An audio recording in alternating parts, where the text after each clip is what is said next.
আছে, গান থেকে অনেক কিছু শেখার আছে। গান শোনা হলো ইবাদত, গান শোনার চেয়ে বোঝা হলো আরো ইবাদত। এখন অজ্ঞানীর জন্য গান শোনা না যায় হারাম, গান শুনলে বউ তালাক হয়ে যায়। এখন সেই কোন গান শুনলে স্ত্রী তালাক হয় বুঝতে হইব। আজকে আমরা রঙ্গমঞ্চ কনসার্টের অনুষ্ঠান শুনতে যাই, যেখানে যাই শরীর গরম হয়ে যায়, মনের ভিতরে কেমন বাসনা জাগে, যে গান শোনা সম্পূর্ণভাবে হারাম। যে গানের ভিতরে আল্লাহ মহব্বত পাওয়া যায়, আলমার রাসূলের মহব্বত পাওয়া যায়, ওলি আউলিয়ার মহব্বত পাওয়া যায়, যে গানের ভিতরে মা বাবার খেদমত করার কথা পাওয়া যায়, সেই গান শোনা হলো জায়েজ। যে গান মানুষকে ভালো সুপথ দেখায়, সেই গান হলো জায়েজ। এখন যে গানটি গাবো সেটা হলো আমার প্রিয় নবী হযরত মুহাম্মদ সাল্লাল্লাহু আলাইহি ওয়াসাল্লামের গান, যাকে সৃষ্টি না করলে আল্লাহ পাক কিছু সৃষ্টি করেন। বাউল কবি আব্দুর রশিদ সরকারের গান।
নবী গো হুজুর আমার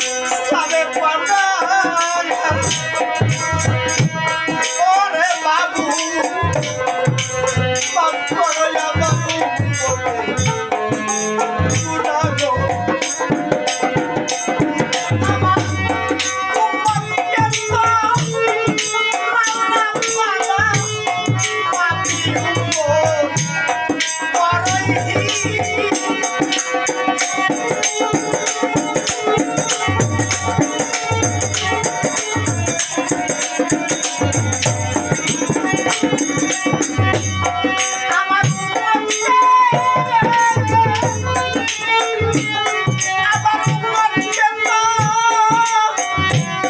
মাওলা পানা পাবে ও আমার বড়ই